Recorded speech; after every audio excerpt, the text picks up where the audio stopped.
I will now call the August meeting of the Kansas State Board of Education to order. Welcome to everyone who's in attendance today. It appears that all of our board members are present.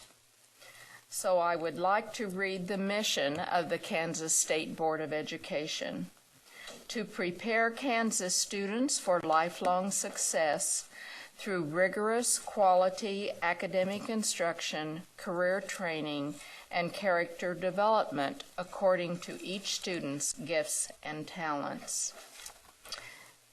I would now invite you to join me in a moment of silence.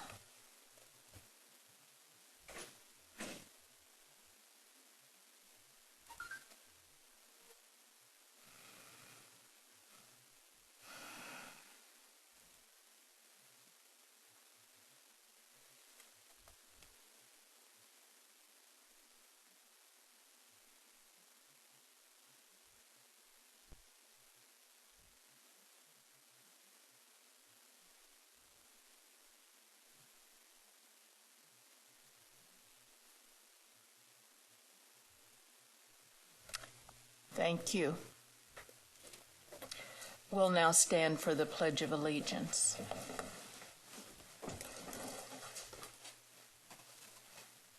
I pledge allegiance to the flag of the United States of America and to the republic for which it stands, one nation, under God, indivisible, with liberty and justice for all.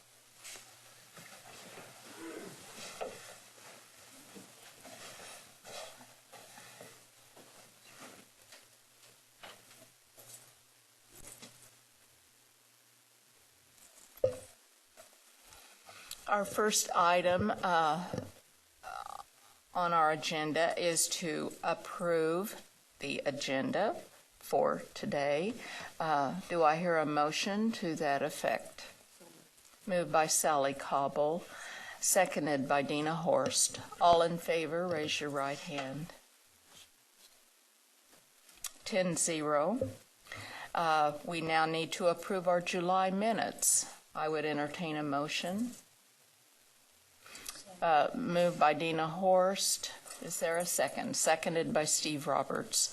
All in favor, raise your right hand. Thank you. Again, 10-0. Madam Chair, yes. I vote to abstain because I wasn't here. Oh, I'm sorry. I didn't. So the vote was 9-0 with one abstention, Ken Willard. Peggy, did you note that? Thank you. Now we are ready for our commissioner's report. Brad Neuenswander. Well, good morning, everybody. It's seems like just yesterday we were here. It's been a busy last month, but I'd really like to start by introducing a few people. We've had some change in leadership in the agency, and the first person I'd like to introduce is our new Office of General Counsel, and that's Scott Gordon. Scott, you can't just sit back there and wave because not everybody can see you if you can come up. But we had some great candidates for this position, and but Scott not only has been doing the job for the last several months, but has been deeply engaged over the last several years. So just wanted to formally introduce Scott as our new Office of General Counsel. Any words of wisdom or comments for us? Now you're just stuck with me that much more, I guess. But no, thank you, Brad. But we will, looking at job descriptions and the role of that office, and we will be very shortly looking for a replacement for Scott in his old position. So thanks, Scott. Thank you. I think you need to clear that. Excuse me? You need to clear that. Or you're going to be. Sorry, Brad. The second one, and just fresh of 30 minutes ago, We spent the last couple of weeks interviewing for a new director of technology for the agency that was vacated with Kathy Gosa, her retirement. And that individual is sitting on the front row, and that's Lane Wiley. Lane, if you'd like to step, well, we're not going to make you say anything. Now, Lane just found this out about 30 minutes ago.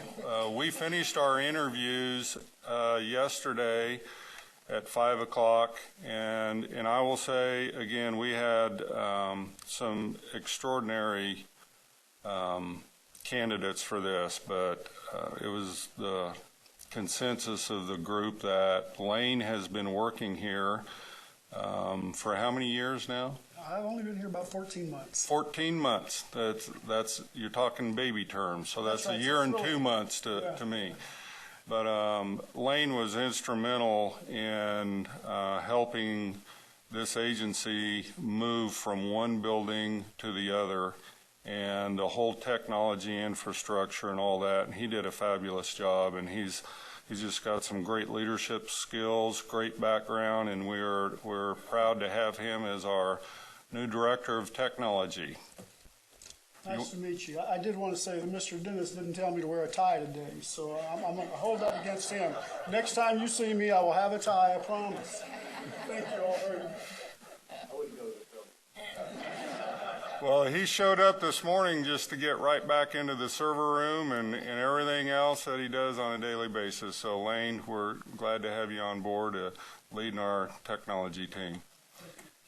The next individual I want to bring up to the podium is with regrets, and that's Ethan Erickson. Even though I say with regrets, I can't be more happy for Ethan. He is going back to his alma mater at K-State, and he's going to be the assistant vice president for budget planning. And the bad thing about this, I've known about it for 2 months, and I've had hours of conversations with people at K-State, and they got a... It took them that long to make the decisions, right? Well, they had some great candidates, I know, because I know who the other candidates were, but I can't be more happier for Ethan, but Ethan's last day will be at the end of this month, and Ethan has done so many things for this agency, not only the move, but just training our staff on how to be fiscally responsible and he's made huge impact on this agency, and he'll be deeply missed. Thank you. I just want to say thank you, Brad, and thank you to Mr. Dennis for all of his patience and guidance while I've been here. And truly, the most memorable project for me is the move and everything that we did accomplish with that, and especially just being able to walk in here and just see the impact that we've had. It's good. And just to let you all know, going through the process, one of the things that I really realized is just we have great people that work for the department, and it was hard to let go. So thank you again. Thanks, Ethan. Ethan, we will truly miss you. We were all impressed with the hard work and dedication that you put into getting us into this new facility and all the other things you do. We talked this morning, Jenna. He's going to give us his letter today, and I asked him, what if we just reject it? He didn't think that was funny. And Carolyn, did you have a comment? Yes, Ethan, I don't like change, but I'm happy for you. But I have so much respect for you because I have watched you since you and I have been here together, and I really enjoyed watching you and Mr. Dennis rushing over to the Capitol. And so I guess we're going to lose that, but I'm thankful, happy for you and your future. Great helper. Did a great job. Well, I will say one of the best traits of a good leader is how well you function after they're gone. And I know Ethan's team is going to be in great shape because of the backup that he's built, the processes. All the directors in the agency are really engaged in their budgets and their planning, and all that was set up by Ethan. So even though we're going to miss him, he's leaving us in good hands. So thanks, Ethan. The next thing I just wanted to update you on, and I'm passing out just kind of a narrative, but this is a new partnership that our agency is now working with the Kansas Department of Agriculture, and Kurt Dillon is our consultant for our agriculture department, and he just simply can't get everywhere across the state, and we've realized that, and through Kurt and his leadership and the Kansas Department of Agriculture, we are going to be partnering with them, and they will be hiring a director in their department to work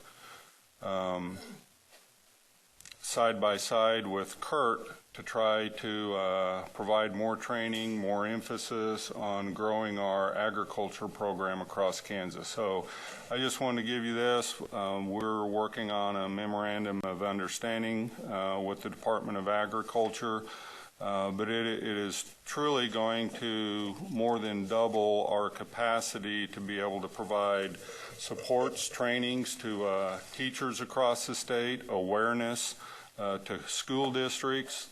We have some schools that are trying to grow their agriculture programs, but we're just not being able to get the people in the right places. The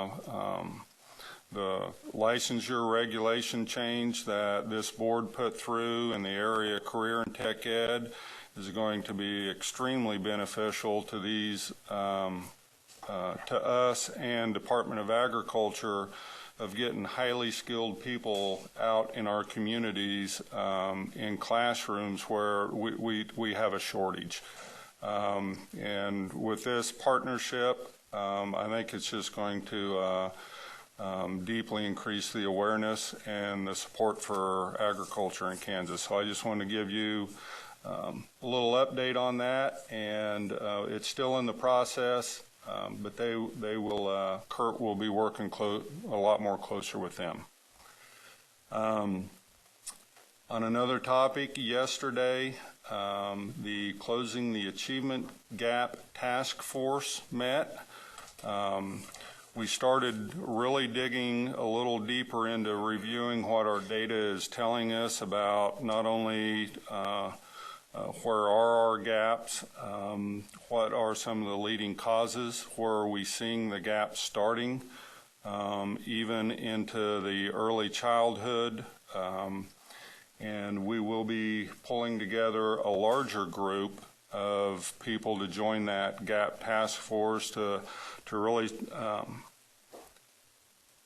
bring, hopefully, some recommendations to this board, again, pre-K, K-12, and higher ed about really trying to identify some specific strategies that we can put in place, or even policies or recommendations that this board could consider in the future, and not only just this board, but in coordination with the private sector, higher ed, to be able to really try to maybe move the needle in Kansas on some specific interventions that we can do to try and close that gap. So had a great meeting yesterday. There's Tony Moss on our staff has spent the last several months really looking at not only where the gaps are, where they concentrated at what age, what do we know about these kids, what do we know about their communities. So it's a pretty exciting venture yesterday, but we'll be pulling together a larger group to, again, before they bring anything to the board, to really understand what we're looking at.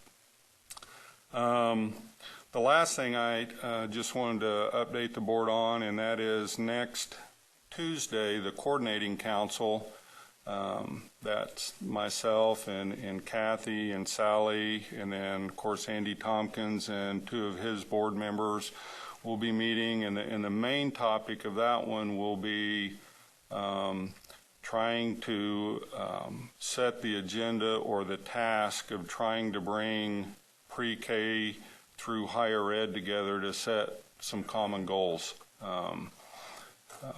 We know that the true measure of how successful our kids are what do they do when they leave our system. And we have about 75% of our kids enter into post-secondary, but how successful are they when they get there? And we want to really focus on setting some common goals that K-12 and higher ed can work on together. And that'll be the main agenda of that meeting next week. Also, and I think Dale's going to touch on it a little bit later with legislation, also next Tuesday and Wednesday, the K-12 Performance and Efficiency Commission or Task Force will be meeting again those 2 days, next Tuesday and Wednesday. Have not seen the agenda for that, but that'll be going on at the same time. But, Madam Chair, that's my update. Thank you. Are there questions for Brad? Ken Willard. Thank you, Madam Chair. Brad, I looked on the September calendar and I couldn't find this, but I'd heard that there was something about a picnic scheduled for the for the department on a work day, a weekday. I didn't find it on the calendar. Is that true? Or Yeah, I think it's August 20th. Every year during the summer we have a luncheon, a picnic. At the old building, it was typically we went out in the parking lot and had lunch and fried hamburgers. And this year we're just going to go out, crossed over on the lawn. Oh, it's here? Okay. Yeah. Well, somebody had thought it was going to be at Gage Park, and I said, I don't know how that can work in the middle of the day. So. Yeah, every year we do host a Christmas luncheon, and that's typically at the Ramada Inn or whatever, but it's about an hour and a half. We all drive over and have a nice luncheon and then come back. And the one with Gage Park was, since we're in a new facility and people, their cars are all over the place, we don't have a parking lot, we decided just to go across the street. Okay. All right, good. So. Thank you. Other questions? Well, thank you, Brad. Moving on, do we have, oh, we do. Thank you. It's a little before our scheduled time for Citizens Open Forum, but folks are here to speak, so we will go ahead and open our Citizens Open Forum. I now declare the Citizens Open Forum of the Kansas State Board of Education meeting open at 10:19 a.m. The State Board provides this opportunity for citizens to share views about topics of interest or issues currently being considered by the State Board. The State Board asks that speakers identify themselves by name and the name of the group they represent, if applicable. The State Board also asks that each speaker focus their remarks on issues or topics. Personal attacks will not be tolerated. Each speaker shall be limited to 3 minutes. Any board questions will be for clarification only. Our first speaker is Terry Collins.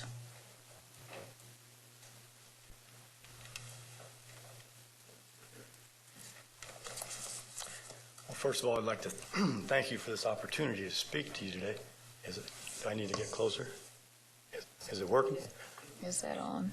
I'll do this. The blue light is on. Okay, This is a blue light special. thank you. Anyway, I'd like to thank you for this opportunity to be here today. I am Terry Collins. I'm the Director of Special Education at the Donovan County Education Cooperative. I'm here today to represent the Kansas Association of Special Ed Administrators. I'm a past president of that organization. I am the current legislative chair for that. And what I want to do is provide you with some very positive feedback. The Kansas Association of Special Ed Administrators is very pleased with the regulations on emergency safety interventions. It's a regulation that has proved itself this last year to be very valuable for the safety of staff and students. I did an informal survey, and I sent out to all the directors of special ed to see how well this program was working. I got back nearly 100% of the responses, and there are very, very few physical restraints or seclusion incidents that are even occurred last year. And out of all of those that did occur, there were across the state only 3 parental complaints. And all 3 of those were resolved at the local level using the new regulations. So I think for a first year on regulations, that is an outstanding accomplishment. Lots of people got together and worked hard. The Kansas Association of Special Ed Administrators, the State Board, the State Department of Education, KSDE, and USA all had meetings, a number of meetings to develop the implementation and the training strategies and how this would work. And for my own cooperative, the way we trained people was we took the initiative through the interlocal to train all staff in all 3 districts in my interlocal. That's bus drivers, paraprofessionals, teachers, administrators, everybody that works for the district.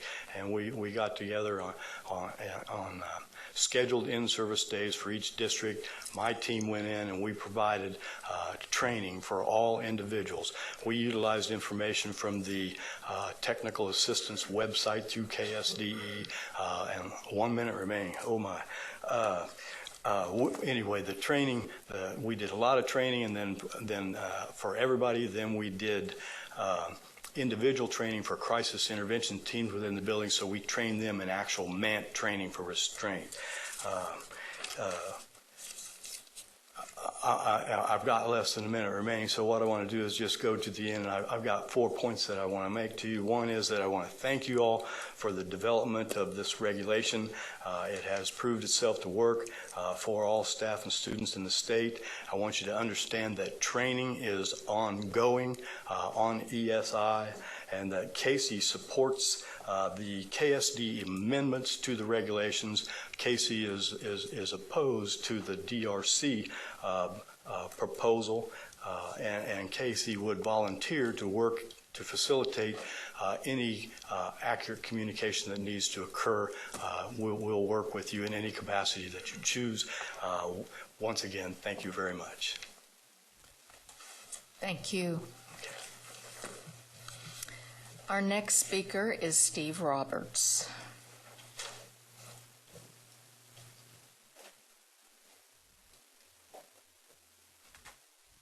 Thank you, Madam Chair. If you haven't heard, the Royals are in first place. Thank you very much. I want to address you as a citizen on something very serious. That's Common Core. And the point I wanted to make is that Common Core is going to be good for my business, my private business. Common Core is driven by business. And the more I get into this and the more I realize that the people I'm working with say, you know, Common Core is really going to be good for our business, I realize what's driving this. And so seeing that sign on the wall again, that our students come first in every board decision, I think if we back away from Kansas college and career ready standards just a little bit and put students first, we're going to have a better educational product and service. I truly believe that. Finally, though, this is more of a hybrid thing. This isn't purely private. I'm speaking as a citizen as well as a board member. I think we should stop labeling our children by race. I've believed that for a long time. I believed that before I became a board member. I had a conversation with Sonny Scroggins yesterday on the phone. We hadn't talked for several months. It's good to see you, Sonny. Thanks for being here. And I think the initiative is something I'm going to try to champion next year. I drove down to Independence and had lunch with our chair and proffered the idea to her. This was, a couple of months ago, I guess it was. And Jana was very gracious, and she said, I don't think this is the right time for such an initiative. I think we have plenty on our plate. We're looking for a new commissioner, and she made other points as well. And so that's about all I'm going to say about it until next year. And next year, I think this board should take the initiative to do our very best to stop labeling children by race. Thank you. Thank you. Our next speaker is Liz Dobbins.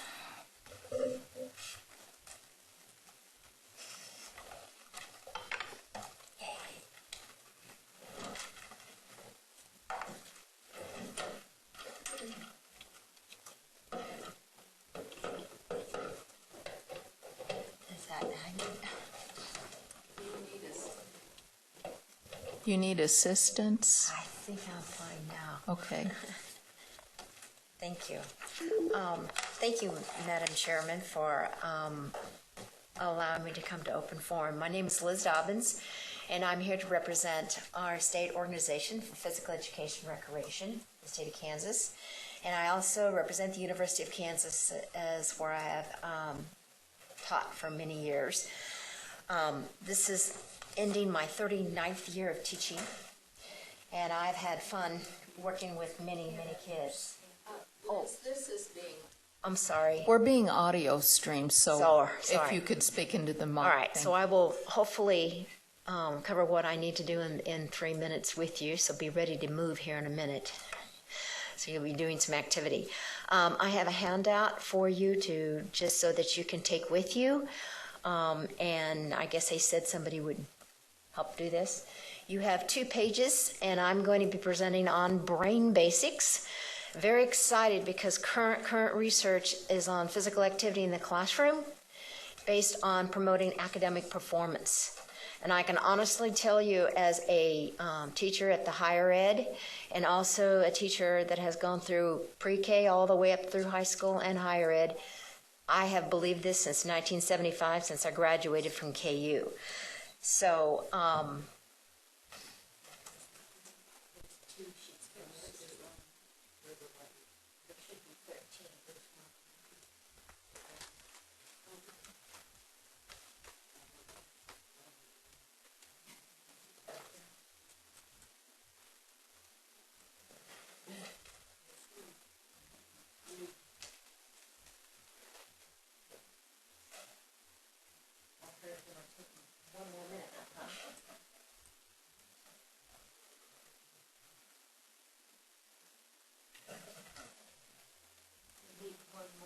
okay. Thank you. I must have picked up that one.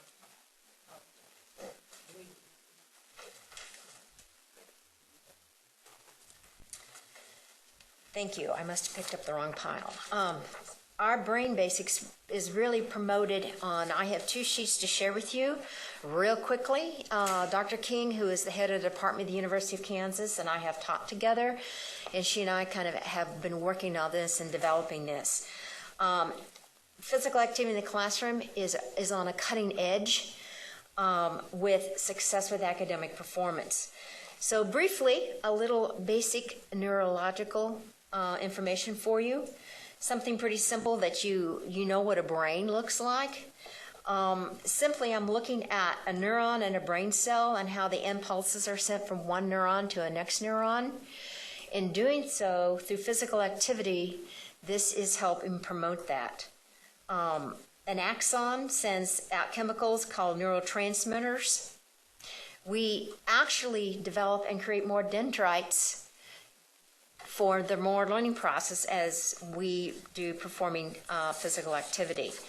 And then I'll let you review this after I leave. This is yours. But if you turn to the second page, I just want you to note that we've done a lot of testing, and this is out on the internet now, for physical activity in the classroom based on the neural part of the brain. After 20 minutes of sitting quietly, you see a highlighted blue and green area and a purple little head there.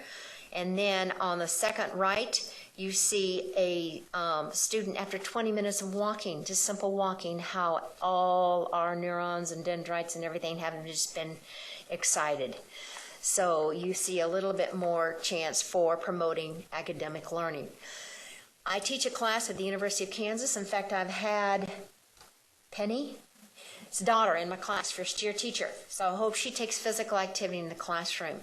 Now, this is done as connecting an academic performance with an academic and a motor component. So I'm going to have you stand up real quickly. I have about 30 seconds left if I could, and I'm going to demonstrate. If you don't have to participate, but I would love for you to do so.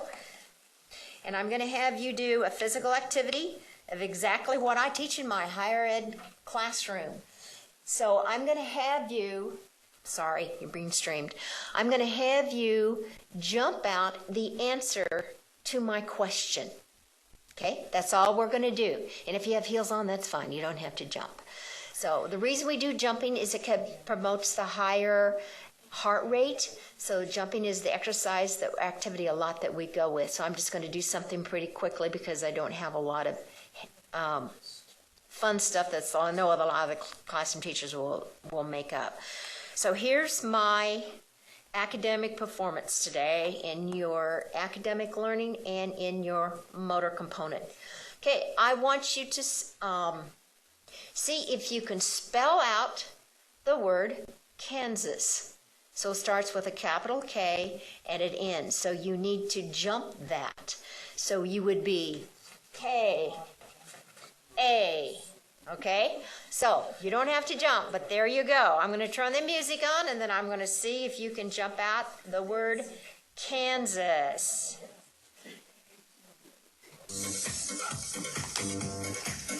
So how do you jump it? You got capital K, A, S, N, A, S. All right, cool.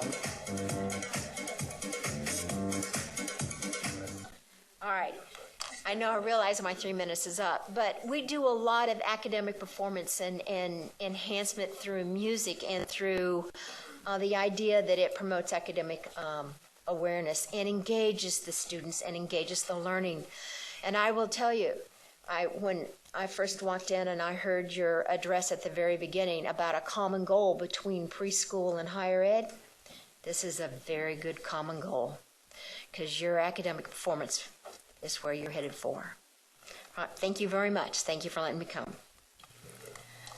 Thank you, and thank you for trying to get us up and moving. My knees just weren't cooperating. You will be smarter now. That's not very smart.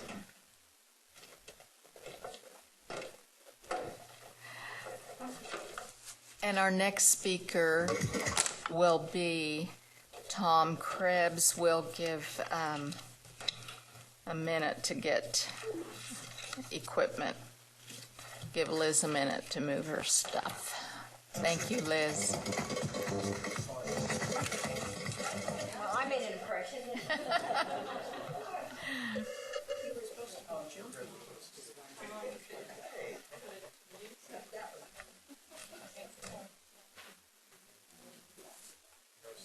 Are you ready, Madam Chair? Are we going to exercise or anything? More. No. Okay, Tom Krebs. Okay, good morning, everyone. I'm Tom Krebs from the Kansas Association of School Boards. My statement is going to be passed around that you'll be able to read in detail, but I jotted down 3 notes in listening to some other speakers. First of all, I think Terry Collins from Casey brought you some great news about the ESI regulations as how they're working out. We're going to talk about the complaint proposal that's going to be on the table. I'll be addressing that. My congratulations to Sally, John, and Ken for your primary wins and your willingness to serve on this board for 4 more years. And I just want you to know you're all videotaped doing that exercise, so you'll have to live that down. And then the last one, and Brad mentioned it, that this idea of getting people together to talk, as he talked about the coordinating council, I hope you all know you've been invited to the conference, KSB conference on road standards, Friday, August 22nd.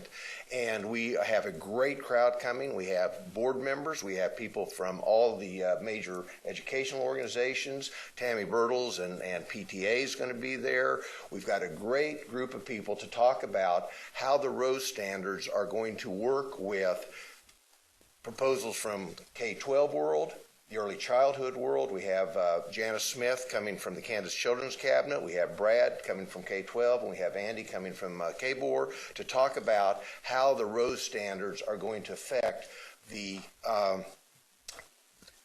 goals that you guys have set out, because essentially now the road standards have been established as the constitutional goal.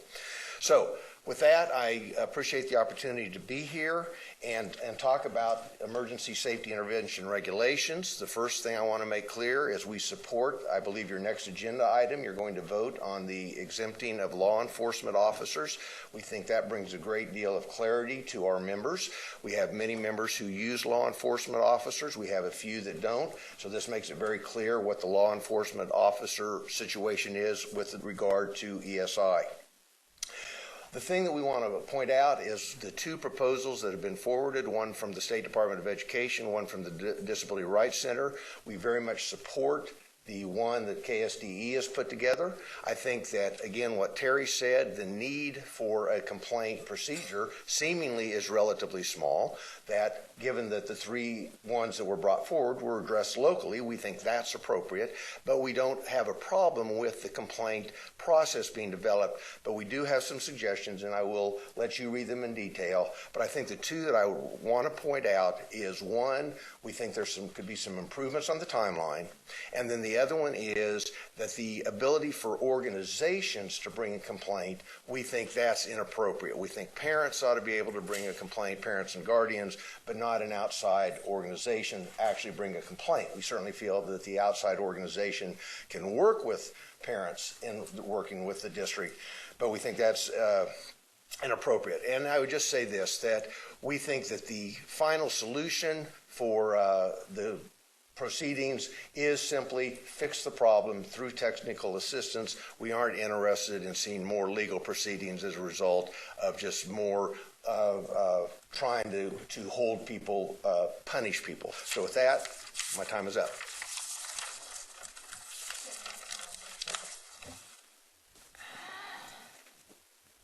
Our next speaker is Tammy Bartles.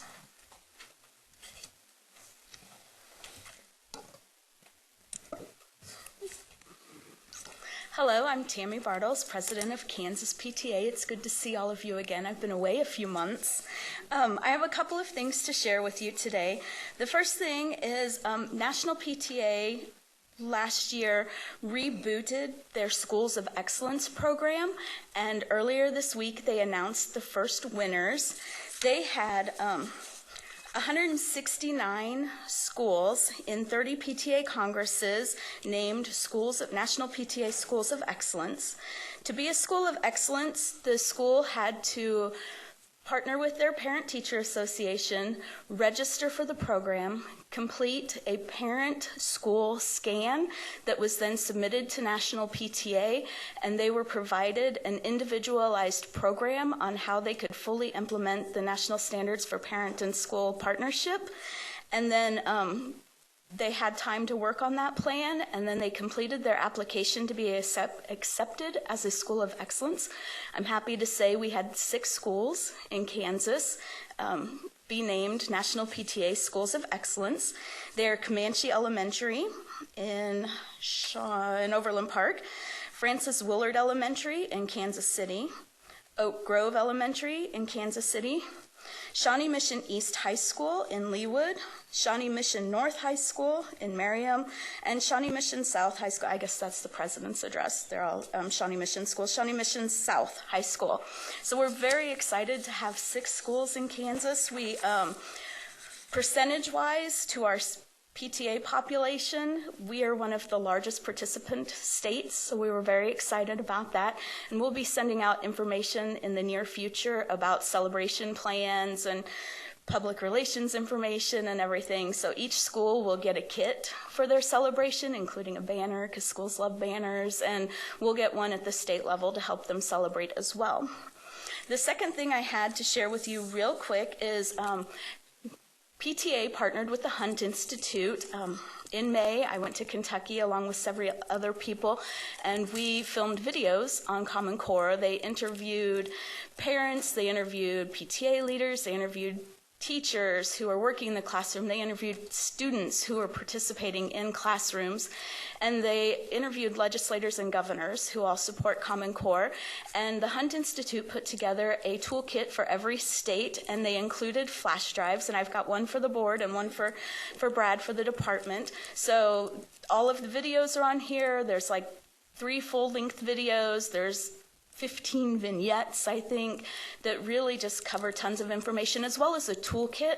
You all are welcome to use any of the information as you like, and we will be gearing up our activities again starting tonight. We have a meeting, so thank you.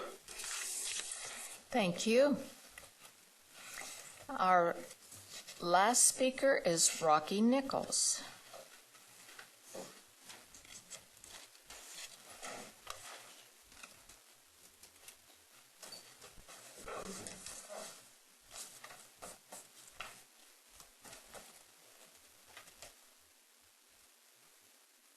It's okay, I'm just going to wait for my handout to be handed around, Madam Chair.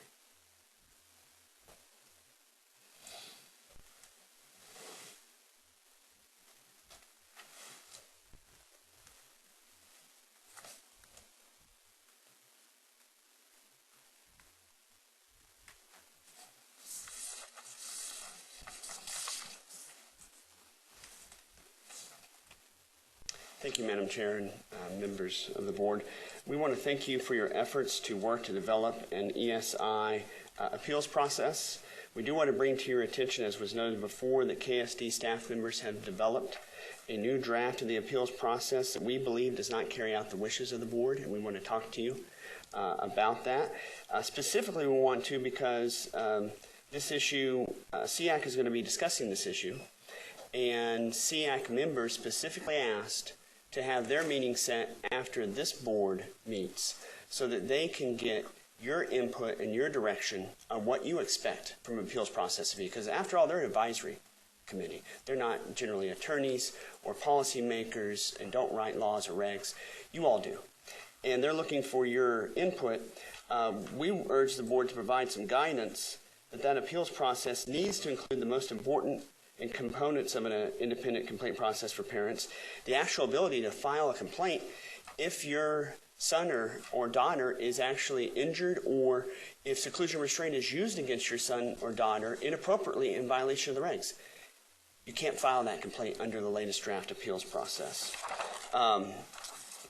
This new KSD staff version is quite different from the version developed by the former legal counsel to the Commissioner of Education. I want to make sure, and I want to correct the prior 2 speakers, we do not have a draft on the table.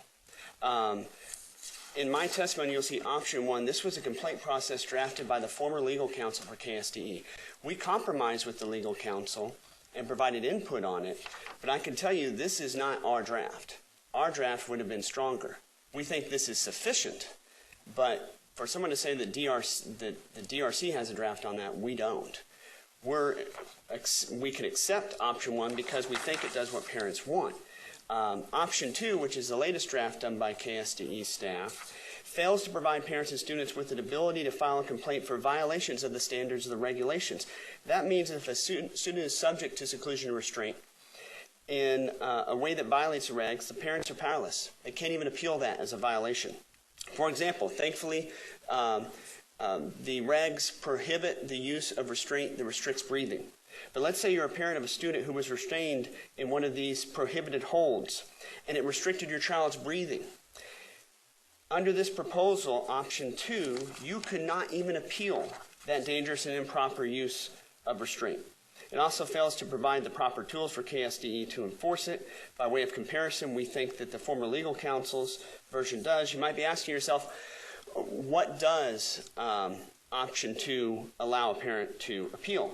Well, when you read under the 4 things under B, it allows a parent to appeal things that bureaucrats care about, such as district not having conforming policy, not collecting and maintaining data, not submitting that data. Parents don't care about if the schools have a policy.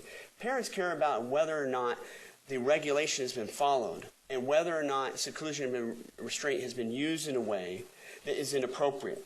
That cannot be appealed under option 2, and that's why SEAC has asked you all to provide some feedback, and we would really like the board to provide some feedback, because what we heard you all say is you want an effective appeals process that ensures that the regulation will be followed and that parents have an opportunity to appeal something meaningful.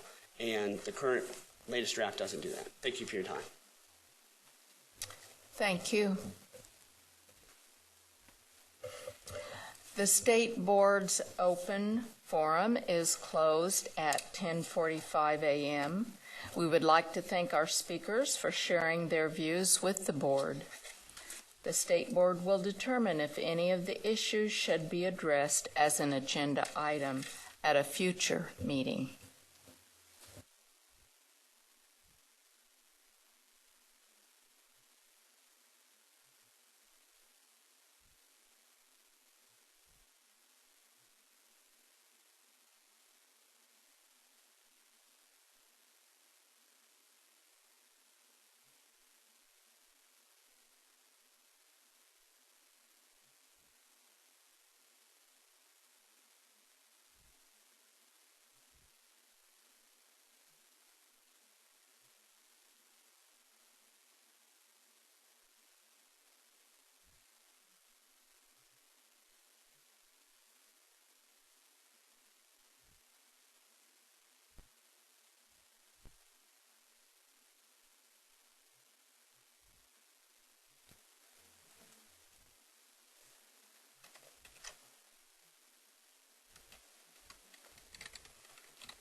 Okay.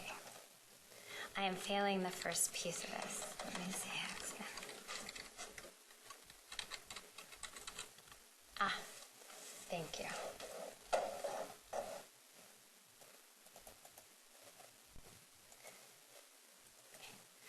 Good morning. It's a pleasure to be back again speaking with you about the emergency safety interventions. We have a 2-piece agenda for today to run through. First,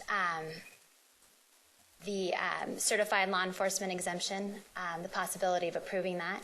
And the second is to update you on SEAC, the Special Education Advisory Council's next step in consideration of an appeals process that we spoke about during last meeting, and SEAC has since met, and where they stand in that process and what they are considering going forward.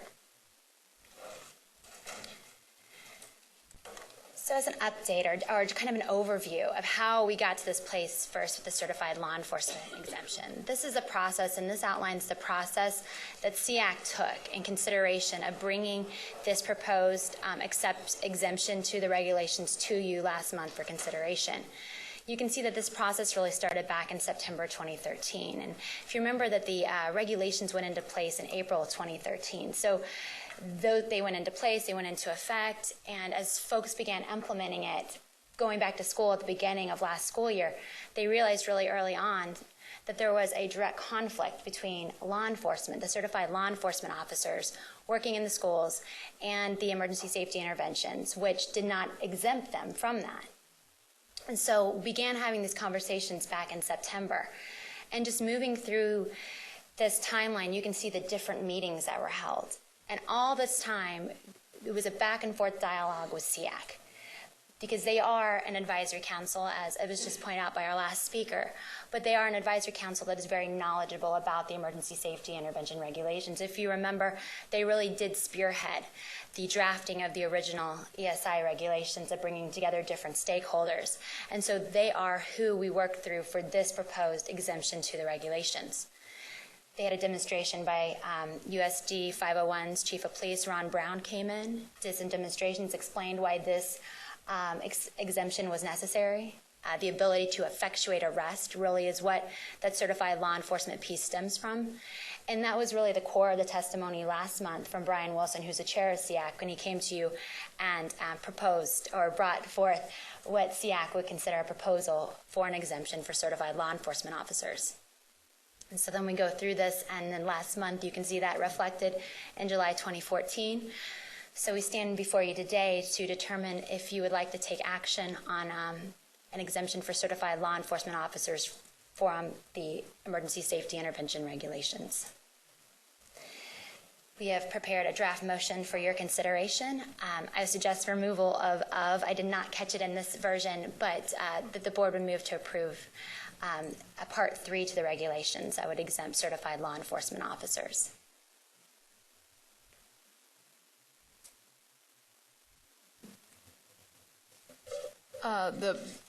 And adding to that motion, the one that I see here specifies that we submit this to the Department of Administration and Attorney General for review. Correct. So should that be part of the motion? Does it matter? I think that would make it clear in terms of what the regulatory process is. Okay, so the motion that I have in front of me is just a little different. It says it is moved that the Kansas State Board of Education approve the submission of the Emergency Safety Intervention Regulation 91-42-3 to the Department of Administration and Attorney General for review. Do I hear a motion? Carolyn Campbell moves. Is there a second to the motion? Seconded by Janet Waugh. Is there discussion? I see Kathy Bush has a comment. Thank you, Madam Chair. A couple of questions. First of all, I guess I thought last year when we approved this, because I thought the question was asked, and I don't know if it was at this meeting or not, because law enforcement are exempt by statute anyway. I mean, they have authority to use, I think it's whatever force necessary to deem an arrest. So I guess I thought this was covered last year as far as law enforcement was concerned, because that is a statutory authority that they have. So I was a little surprised this came up to us because I thought we'd already dealt with it last year, but be that as it may. The question I have is, in looking at the regs, I guess I'm understanding maybe the confusion lies in this campus police officer or school law enforcement officer piece, because there are, my understanding, fewer than 5 school districts who actually have a police department themselves in the state. Is that about right? I'm not sure about the numbers, but you are correct in that this exemption would only apply to certified law enforcement officers. Okay, so what certifies these folks versus probably the majority of school districts who have school security officers? Right. These would be police officers, sworn certified law enforcement officers who could effectuate an arrest. They have been certified and sworn in by the state of Kansas as law enforcement officers. Okay, so I guess my next question is, because when you effectuate an arrest, I guess that's the correct terminology, I assume that includes handcuffing. It can. I think we were told around 99% of the time, if it's used in a school setting and an arrest is made, that handcuffs are used generally. Because then that would be where it could be in violation with the restraint portion. Yes. And so I guess my question is, with these campus police officers and school law enforcement officers, is there a piece that defines the kind of training that they have? Because my understanding is that may be a little bit undefined as far as the training to actually have handcuffing procedures. In terms of the handcuffing procedures, no, there is nothing that speaks to the training that is necessary for for any of these categories. Really, it speaks to just an exemption for sworn certified law enforcement officers from these regulations because of the need to sometimes use prone restraint when effectuating arrest. And I think, as you alluded to earlier, there is already a conflict because of the statutory provisions that apply to law enforcement officers. So this really just cleans up that piece. But in terms of other trainings for other groups that are not exempted, other than the training that is already covered within the ESI regulations themselves, there are no additional trainings covered. Okay, well, I guess a little bit of my concern is that we're defining it by position versus by, I don't know if I want to say adequate or appropriate, I don't know what I want to say, training on how to use that technique of handcuffing. I think, looking back, and I don't know if I can speak for law enforcement in general, but sworn certified law enforcement officers have to go through extensive training to be police officers. So to be able to be a certified police officer in the state of Kansas, there's already a high level of training expected and enforced for them to be able to operate as law enforcement officers, certified law enforcement officers. Well, I guess I'm still a little unclear that maybe that's consistent enough throughout the state as far as the methodologies of taking somebody in as far as students are concerned is, and I don't know that I have an answer, but it's, I just think there's some inconsistencies as far as what the training would be for these folks. That's probably my concern. And I don't know that I have an answer. Ken Willard. Thank you. Thank you, Madam Chair. I was kind of the same thinking as I believe Kathy Bush was, in that police and law enforcement officers are already exempt, and so I'm not thoroughly understanding why this is necessary, except to just make clear that this is not an attempt to overstep their legal authority. Is that the basis for it? It's twofold. Sometimes certified law enforcement officers are also employees of the school district, and that's where this became this kind of dual regulatory piece. Although the statutory piece of law enforcement officers would trump this regulation, it just was not clear. This really just attempts to clean up a place where we've created confusion unintentionally, because that was our understanding too, but there is this piece where if they're a certified law enforcement officer employed by USD 501, so they're actually a district employee, that's really where this push comes to shove, and these kind of two dueling in some respects, regulation and statute overlap and conflict. So this is really just an attempt to clean this up and make sure that it is crystal clear that these regulations don't apply to certified law enforcement officers. It's a very small exemption, and it's only for those folks that are certified law enforcement officers. Okay. Thank you for that explanation.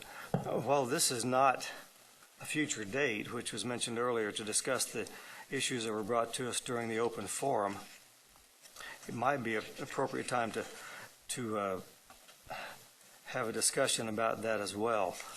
As I've looked at these two complaint process documents, the one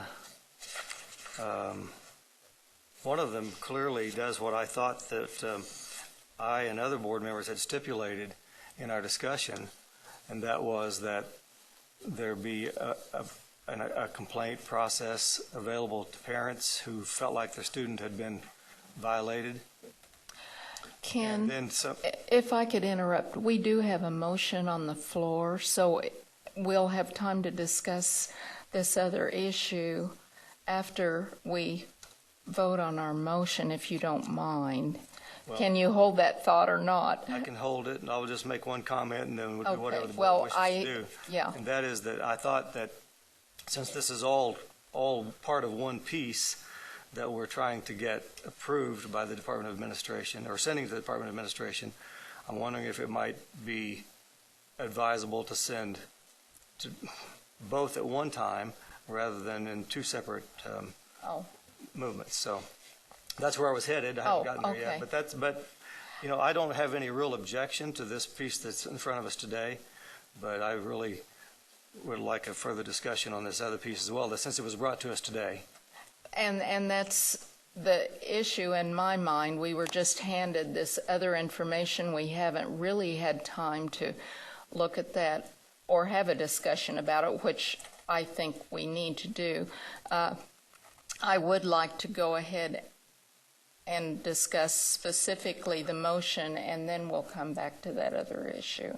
All right. Unless, because I don't believe it's possible to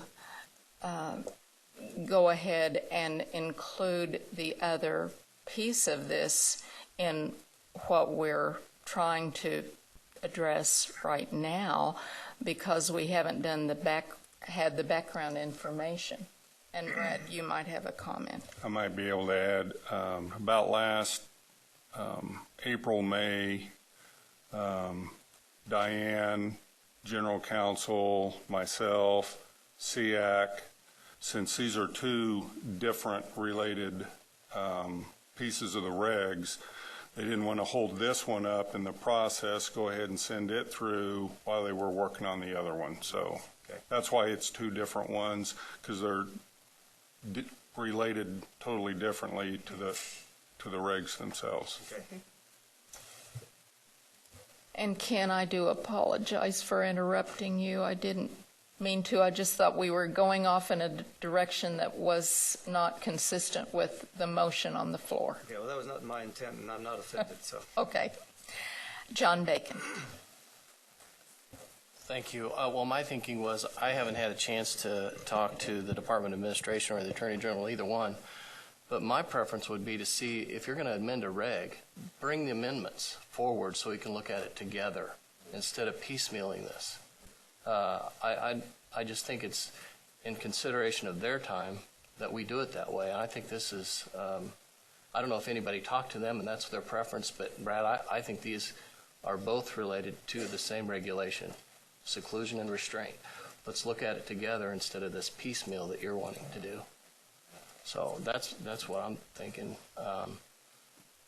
I'm disappointed that it's taken 2 years to get the appeals process, or not 2 years, we're 18 months now, to even a point where we're starting to discuss it and see some options for some language.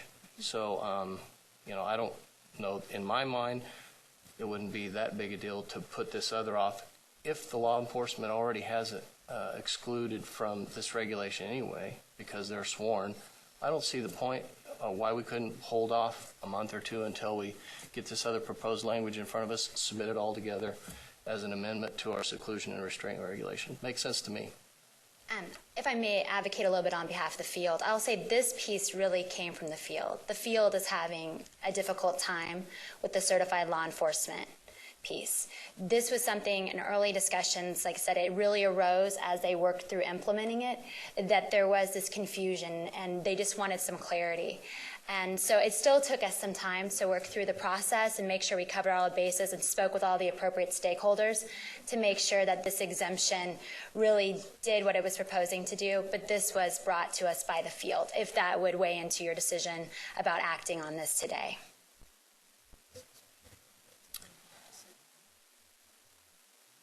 Personally, this piece has been in process for a while. We've had time to look at it, and you're mentioning that it was something that was necessary from schools who had requested clarification.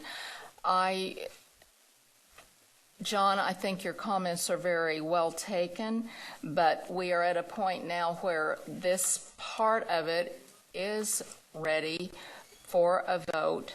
I hate to delay this action while we review and research the other part of it to come up with a recommendation for that.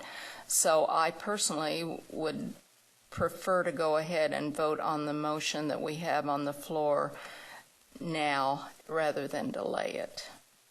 Are there, Janet Wall? Thank you, Madam Chair. I would agree with Jana, because if I recall in the past, on other regulations like teacher licensure, we have done them. We haven't tried to make sure we get them all together and send them all over in a package. We've done what we thought needed to be done at the time and forwarded it and got it reviewed. I got it approved. So that's why I feel we're not really doing anything different than what we've done in the past on other regulations. Thank you. Are there other questions or comments? Then all in favor of the motion on the floor, raise your right hand. Opposed? So we have 7 in favor, 3 in opposition, Roberts, Willard, and Bacon. Thank you. Now, are there comments or thoughts about the issues that were brought? And Jenna, I guess you were going to give us a background on that. If that would be okay, and I can walk you through this and provide some piece of it. And I got the distinct feeling when I walked away from last month's meeting that there was maybe a little bit of disconnect of how the regulations had progressed since April 2013. So like I did for the law enforcement officers and kind of pulled out the complete dates, I'm going to run you really quickly. I'm not going to read you every month. But if you will see these slides month by month, you'll see the policy side and the practice side. And then I'll end with something on the appeals process that is really similar to highlight the process and where we are in working with SEAC. But looking, and I really am going to just highlight the practice side of this as I work through the months. But, beginning in April 2013, we really hit the road running and doing ESI regulation trainings across the state to just make folks aware of actually what their ESI regulations were. You'd be shocked, but we hit some people cold with it back in April 2013, that they hadn't sat down or not, they hadn't processed it. So we were hitting and speaking to school folks, we spoke to parents across the state to really explain to them what the ESI regulations were. And this was our first initial step to really get out there and get in front of folks so they could begin to understand and be ready to implement this going into the next school year. And then we go into May. And a piece we want to highlight with you in May on the practice side is that we worked with our transportation folks as well. This is really a cross-team effort. This is really a cross-agency effort. And the great thing about the ESI regulations is that it has this training component in there for positive behavior intervention supports, de-escalation, and prevention training. And that covers all school staff, all school employees. That got us in trouble with the law enforcement officers because we hadn't really thought about those implications. What if they are also school employees? It also includes bus drivers, our transportation folks. So we were able to pair and work with our transportation folks in order to get them the materials to be able to work on positive behavior intervention supports on the bus. And you'll also notice if you look at the policy side here, this is kind of the beginning of it. And again, I'll pull this out in a different slide because there's a ton of stuff on all of these. But this was when the beginning of the drafting of appeals process does start. Like I said, it was a cross-agency movement. So while our team may have been working on something different, there were people within the agency working on other aspects, from implementing the trainings to developing a policy. In June, we released the ESI Part 1 webinar, and that's something I want to highlight. We had done these regional trainings. We had gone out and began providing supports, but there is a requirement in the regulations that training be done on the ESI regulations every year for all school personnel. So we wanted to provide something that schools could access easily and do staff development quickly, efficiently, and with the message that you wanted to convey in an easy way that can be reached. And so we recorded this ESI Part 1 webinar that details the regulation and at least covers the basics. Now, we've always talked about training being continuum, so this is the basics, but this is our first attempt to meet these needs that were put forth in the regulations. In July, we released an early childhood frequently asked questions. And this is key. We think of seclusion and restraint, and maybe I hadn't realized it until I always think of big kids when I think about seclusion and restraint. Well, no, it's really the little kids. It's always the little kids because they're easier to pick up and they're easier to move. So we really paired and worked with our early childhood folks to develop the necessary resources. And this was also folks that are members of schools, pieces and parcels, but are sometimes included in the same trainings. So how can we make materials that would reach them, to include them under the ESI regulations, because they are covered, and get them the necessary training? So this is a piece we did in July 2013.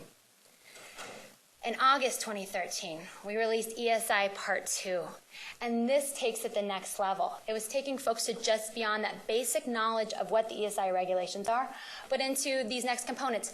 How can you, if you are secluding or restraining a student, how can you change that behavior in the classroom? What do you need to know? How do you look at your data? How do you make instructional decisions? And this is really what ESI Part 2 did. Our TASA network, who I know have come in front of you and given testimony at different times, or technical assistance system networks, are really the experts on that. And with all this, without all of them, we could not have done this. This is not the area of expertise of me and of many on our team, but behavior is of theirs. And this is really where they could step in and train and get out there to the field.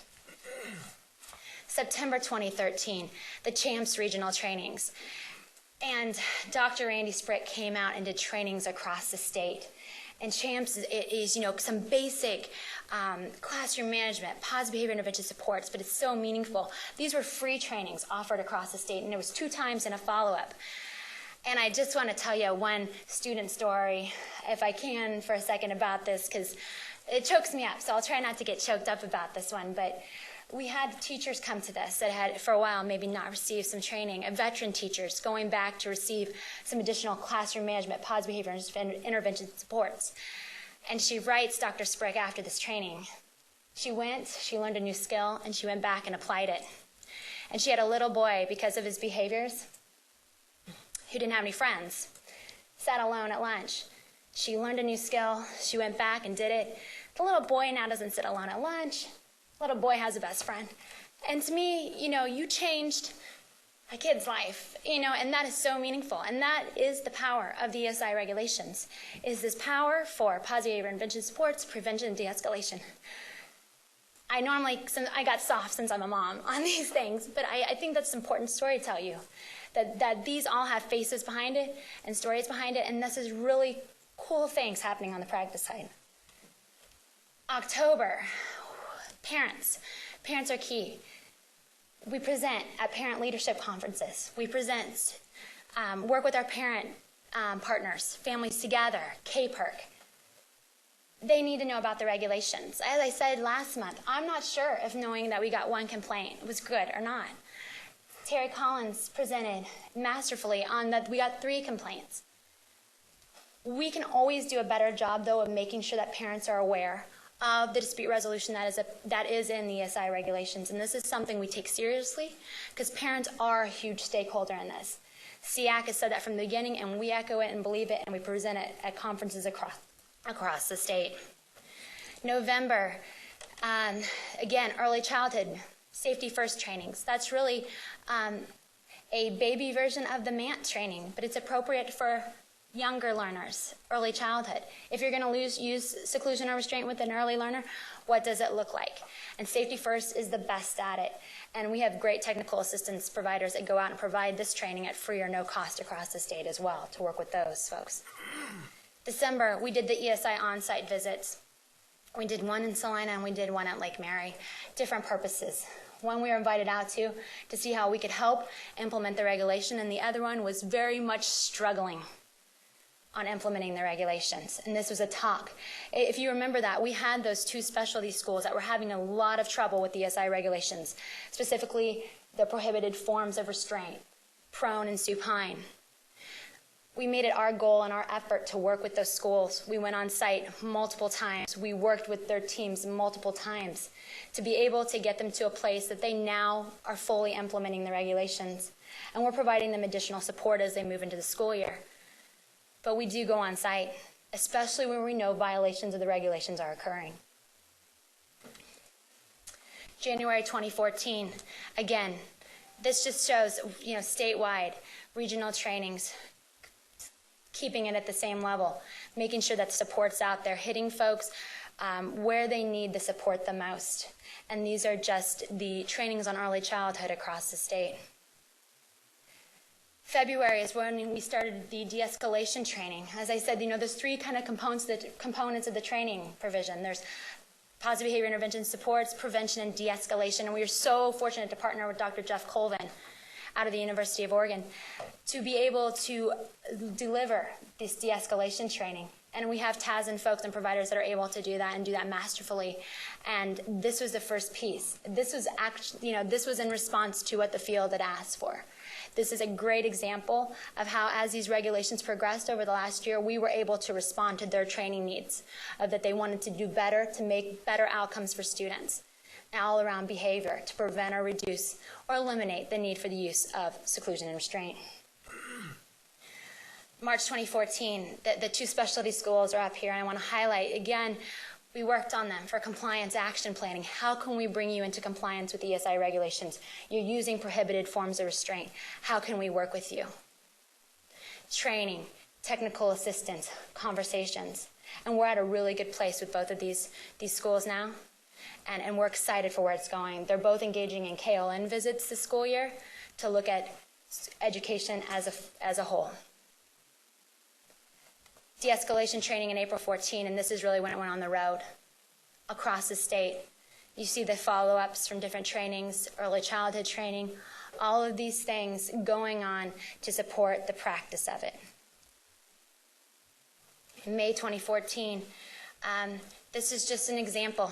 We didn't get many of these throughout the year, but we do engage in informal resolution. If we are called by a parent that has a concern, we do engage in conversations and how we can help resolve the situation. We only can give you the information that we know, so we do handle these when they do come up. We encourage parents to take advantage of all dispute resolutions that are available to them, whether that be a student who has a disability that may have special education dispute resolutions available. If they believe abuse has occurred, always contact DCF is always an option. Or we can work on their behalf with school folk if that would be the best way to informally resolve it. June 2014, Part 3. So we are only to Part 3, but the Part 3 is released. But this is a step further. This continues to take the implementation of the ESI regulations past just words to how does it actually benefit students. And this is a team, continues to work, continues to hear feedback from the field, and continues to implement it. And again, we still continue to meet with parents and parent organizations to see how we can strengthen our relationships with them and have parents have access to the same resources. July 2014, what has been passed out is the TAS and Behavior Matrix. And you can see all the trainings for the 2014-15 school year, and we invite any of you to attend any of those at any time. They're really great trainings. But this shows what we have upcoming in support of the regulations going into the next school year. August 2014, so here we are today. And, our early childhood, just want to end with this, is presenting a two-part webinar series for educators who work with the challenging behaviors. And that is in direct, reflection of what we're hearing from the field, too, that it is young children with challenging behaviors that are becoming a huge area of concern and conversation. And so we are devoting a lot of resources to this in order to best support educators and families in working with youth with challenging behaviors. This slide looks a lot like the slide that I gave you at the very beginning and looked at the different appeals process. And I'm sorry for the type. I know it is a ton. The appeals process, and it looks similar to what went on with the law enforcement. And I pulled out dates throughout that past presentation of how the appeals process was working. It has been a long time, but it hasn't been stagnant. There has been work going on, engaging with different stakeholders, working through this. When this came to our team in May of 2014, we began the dialogue with SEAC. April is really where we began the dialogue with SEAC and officially beginning the work in May of 2014. to determine what, if anything, is necessary. And I would like to say about both versions that were presented to SEAC in July of 2014, neither of those versions are endorsed by KSDE. A second version was only presented so that there could be conversation. It's hard to talk about if you only have one option, so we worked on developing a second piece, so just so there could be conversation, so SEAC could kind of see some differences, if one is issue-driven or if one was policy-driven. What are some things that they can talk about and have discussion about? But this is really the work that our team and the agency has done around the appeals process this past year, leading us to today. And there is a special SEAC meeting scheduled on Friday, August 22nd at 12:30 p.m. here at KSDE to discuss a possible appeals process to the ESI regulations. The decision would not be made during that meeting. The next time they meet is in September. So I'm here today, and possibly back to your questions too, and your thoughts, Mr. Willard. You know, we want to touch base with you on seeing what considerations you would like to bring to SEAC in terms of an appeals process. We can't inform or influence, you know, what SEAC does, but are there things that we need to be considering, or should we be talking with SEAC about and helping guide them, at least from our position within KSDE, of what you're looking for in terms of an appeals process? I'm a little confused. And by the way, the timelines you gave and everything, I think, are evidence that you've done a good job of staff development on this issue, and it, in most cases, is working well.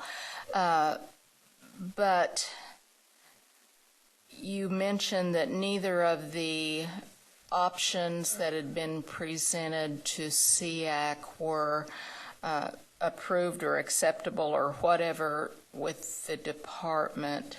I just am unclear about what is necessary, what is kind of the sticking point on this that's causing all the concern, and how we can address that.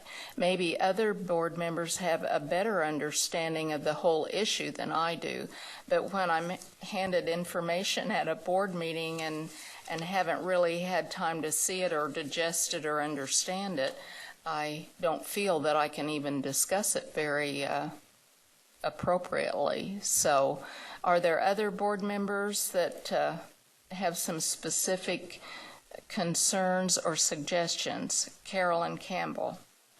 Thank you, Madam Chair. Well,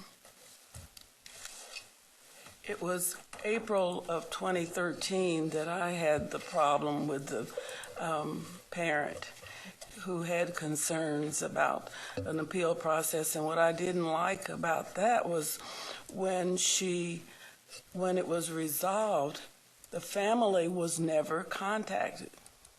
Well, and let me back up, because, you know, you don't get the whole story. There's two families. The child is a part of a divorced family. So I guess the one that was raising the child, or a major part, and she was an educator, I guess it was the other parent that we responded to. So I would like to think that sometimes whatever we're doing, and I don't know how you do that other than you've got to get the families together to work on that, that you didn't get the input of this parent who is an educator, who has all this experience and I think she's a special education person. She was never contacted. So my concern was when we have a complaint and the appeals, that how we don't connect as well as we could. So this is one of the things that I would like to see. And then I've had it responded to me more than once that, well, we only had one complaint last year.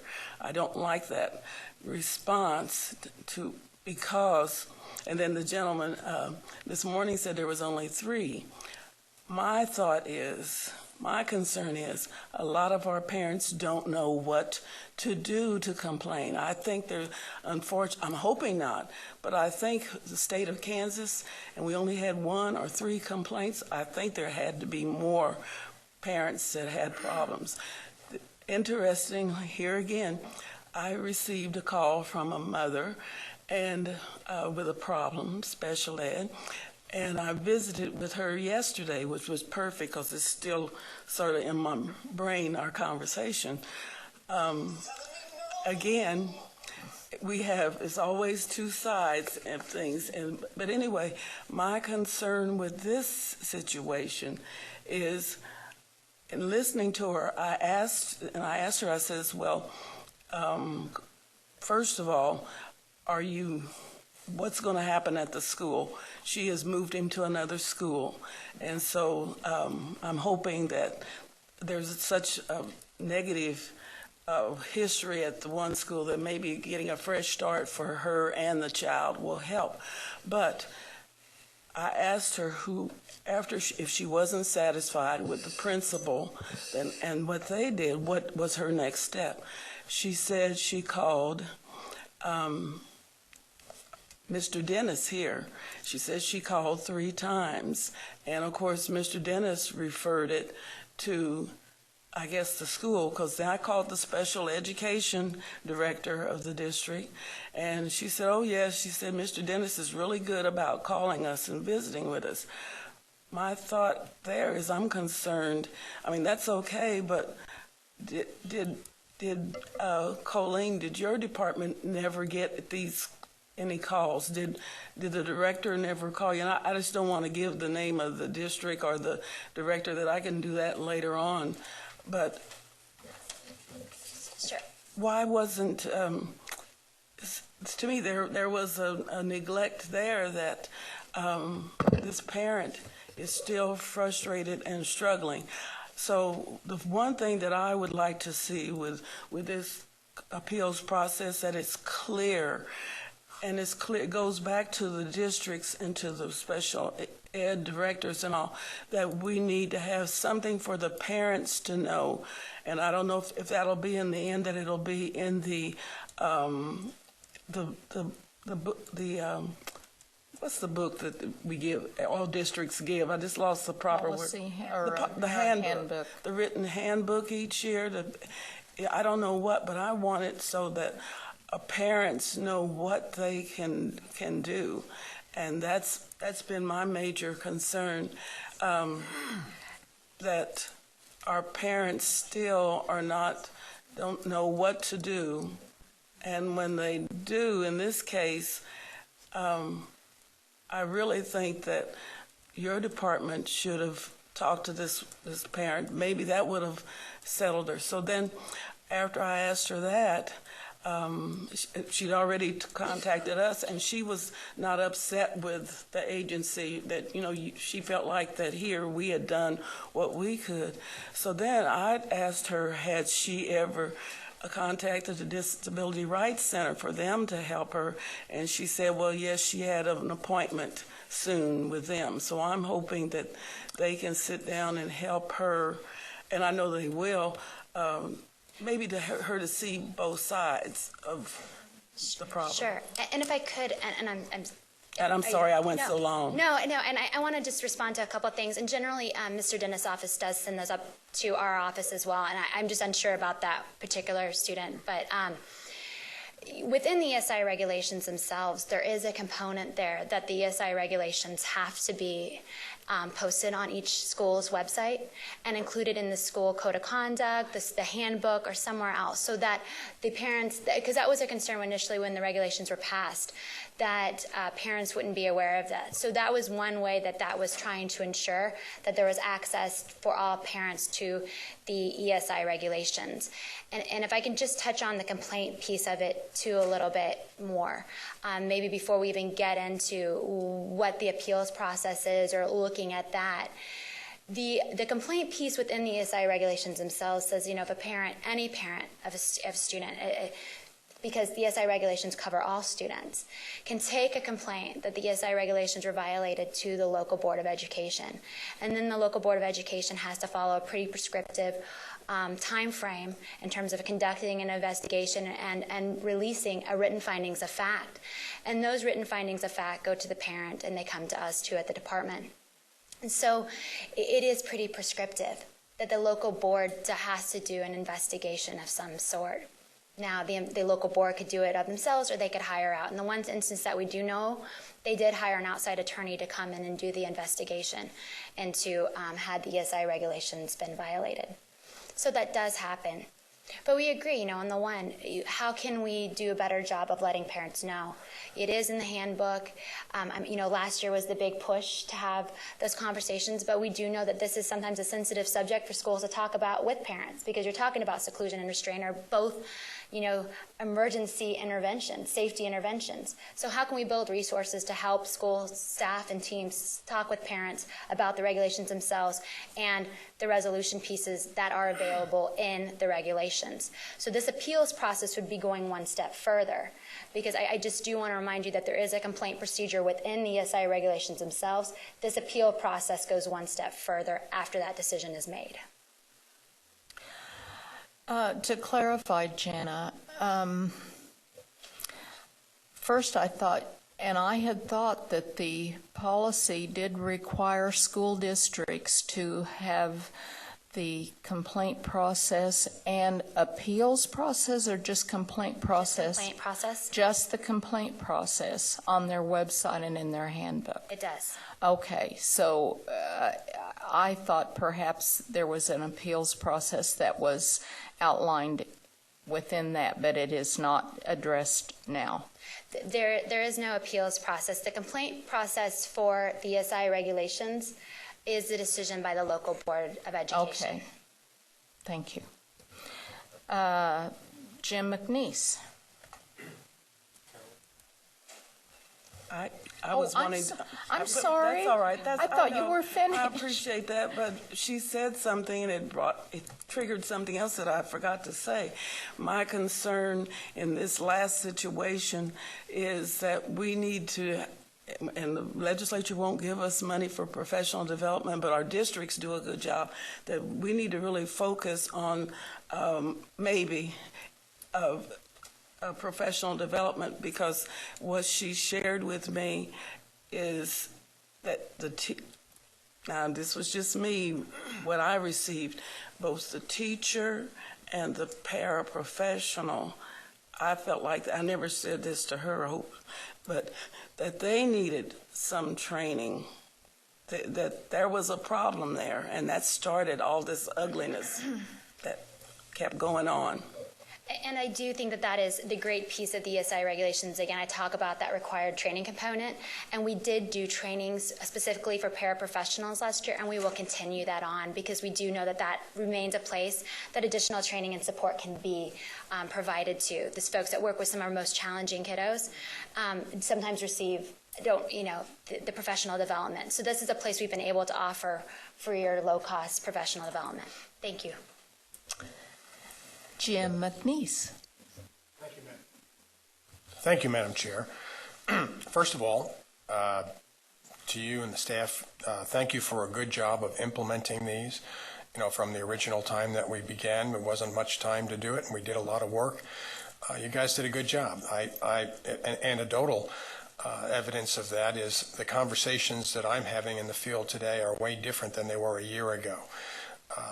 You lowered the level of concern and empowered them in terms of meeting the challenges of implementing any policy, but especially this policy, in such short time.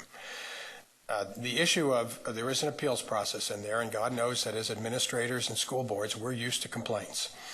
That's not new. Okay, so I want to just make everybody feel better. We do these all the time, not in just this area, but in many areas. And I have great confidence in the teachers, staff, administrators, school boards, and superintendents in solving these at the local level. And that is my number one goal, is to solve any issues at the local level.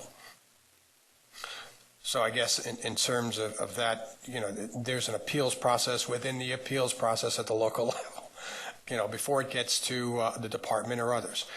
Carolyn, I think, articulated very well the fact that some parents, for a variety of reasons, good, bad, or other, are just not satisfied by the decisions that are made at the local level.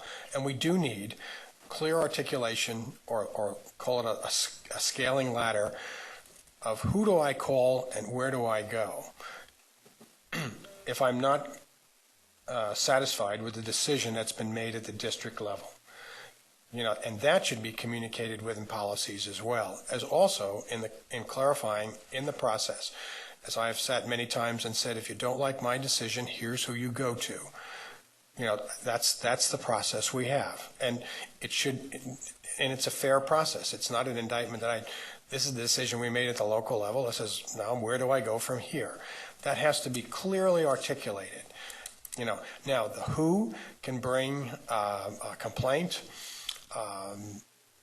That probably needs to be worked out. I think the source of any complaint, the most valued one that I have, is from the parents themselves, from those harmed. And I don't want, we're getting into semantics, I think, sometimes when I see in the policy that we're worried about, they're appealing the process, and you have to have some basis for appealing that. Was there a violation of the policy somewhere along the line? But don't make it so bureaucratic that it really frightens, scares off, or in some way intimidates those who are bringing the appeal. Because one of the things we're used to is dealing with appeals. One of the things parents are not used to is appealing. So we need to be very understanding and very empathetic and sympathetic to where they are, because this is something important to them. Again, solving it and communicating at the initial area of teacher and parent, or parent and administration, or administration at the local level, that's where I'd like to see it solved.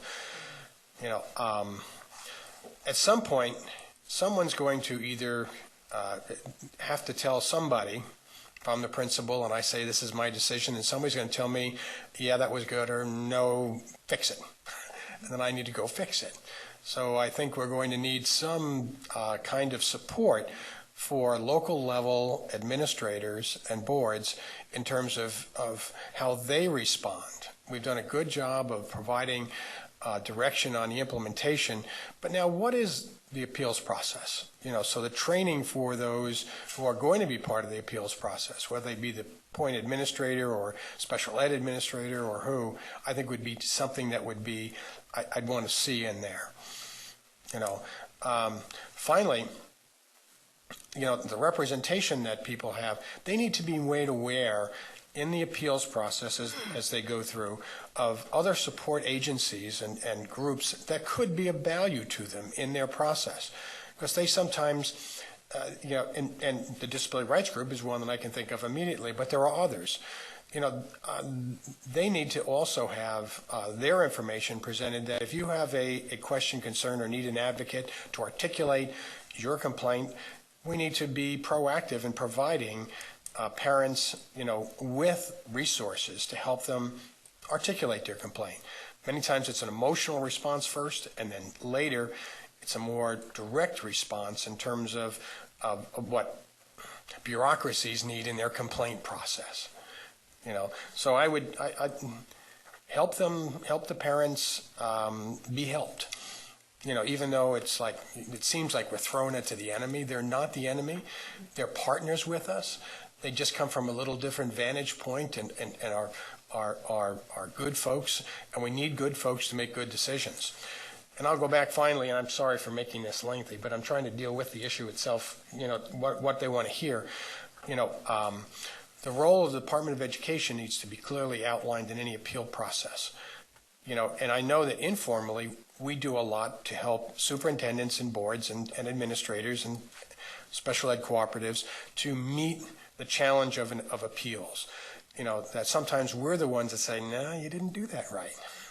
need to fix that. There's an informal process in there as well that I think we need to articulate that sometimes can head off more formal and legalistic, efforts. And that needs to be articulated as well in that, Those are some just the thoughts that I have when I sit here thinking about, what you face, but more importantly, what is faced by the parents. These are your jobs to deal with this. Their job is to protect their child and student that's in the school. And something has happened that brought an emotional response. And we need to be very aware and very understanding of that and not throw bureaucratic hurdles in their way, but give them a clear path to resolving these conflicts. Hopefully, 90% of them at the bottom. And then finally, the last thing, groups like the DNC, they give us, there's all these complaints. Okay, you got one. Special ed administrators got 3. Not that I want to create all these forms to fill out, but we need to have clear data on the appeals process. Those that are solved at the local level, as well as those are solved, beyond that local level. Thank you.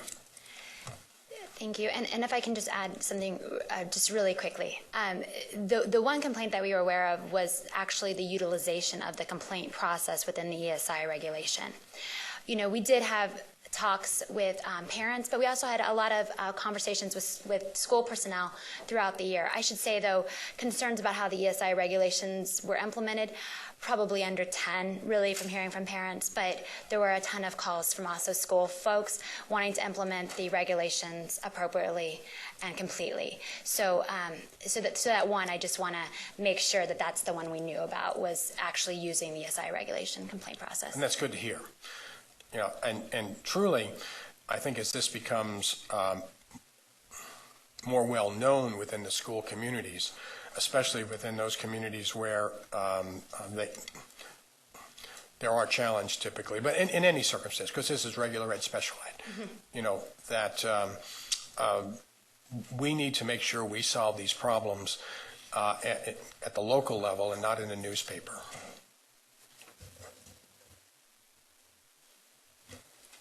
Dina Horst. Thank you. Well, Jim has pretty much covered a lot of what I had in mind, but it seems to me that one of the things that we need to make certain is that the parents feel that they can report, they can complain about, they can appeal about things, actions that occurred. A lot of what we may respond with from the department, for example, may be policy and be bureaucratic, but that's where it belongs, not with what parents can do. And so that they don't feel that they have to go through a lot of hoop jumping to get their concern heard. And so that to me is one of the very basic important things. Having taught for a long time and knowing that every year the handbook was a focus of the beginning of the school year, and at least at my school district, we went through everything piece by piece as staff and then with students. But we don't do that kind of thing or even invite parents to have the same kind of opportunity. And so perhaps parental parent groups such as PTA might be able to inform parents. I think sometimes school districts don't want people to know all of that because that might increase the amount of concerns that they hear through that process. But it seems to me that not every parent gets online, and not every parent has access to getting online. So putting things on websites isn't necessarily the only means of communication that we need to have with parents. And in my experience, many of the parents of special needs children did not have that access. So that's another issue that I think we need to be cognizant and sensitive to. And I thank you for that. That is absolutely on our radar. And we are working with KPERC, which is our Kansas Parent Information Resource Center, as they go out and do trainings at the beginning of the school year to do some polls of the, they speak a lot to school staffs, but they also speak at some opportunities with parents too, to speak about though how they've informed and get some feedback on how they've informed parents about the ESI regulations beyond just including it in the school handbook or the code of conduct and on the website. How have they engaged in conversations so that we can then come back out and support and make sure, as you say, that there is awareness. And we're also developing some toolkits to be available for parents as well to help bridge some of those gaps. But I thank you for that because it is absolutely, I've heard from several members that is absolutely an area that is a concern for us and on the forefront, and we will take that back to SEAC. And one other thing.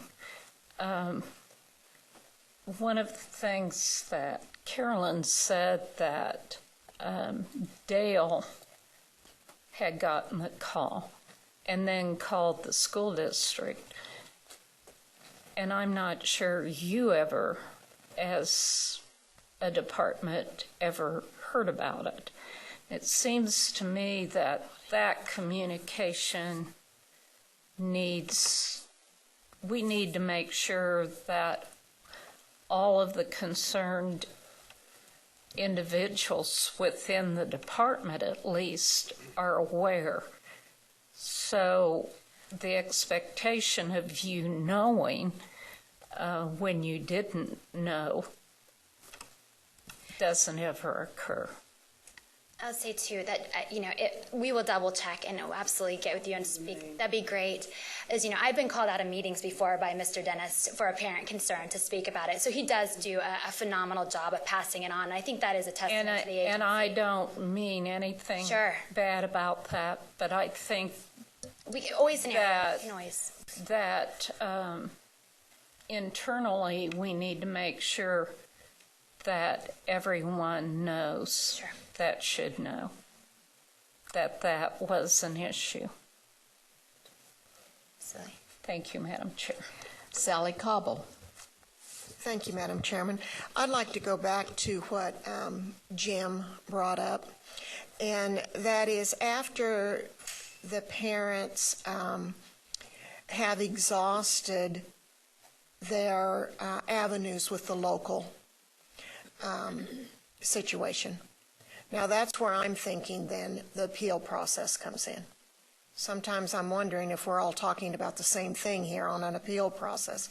And so as you bring this back to us, I think it would be very helpful if you start with the beginning of what a parent does when they have a complaint. And go through that first process, because I'm not sure we're all on the same page of what that is. And then the appeal process, in my mind, starts after the local people have not been able to satisfy the parent. And that is where, Jim, am I on the same track as you? We have local control in the state. I do not want to be put in a situation of a state school board member of having to go back and slap the hand of local school boards. I would like the appeal process to where we are not the appeal board.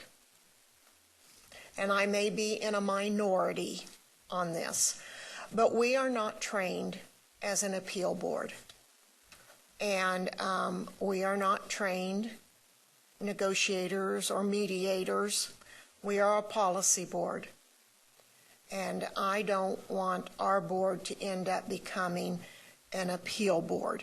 And again, I might be a minority, but if you're wanting guidelines and ideas for the SEAC committee on what happens afterwards on the appeal, that's my personal opinion, is I don't want to end up being the appeal board.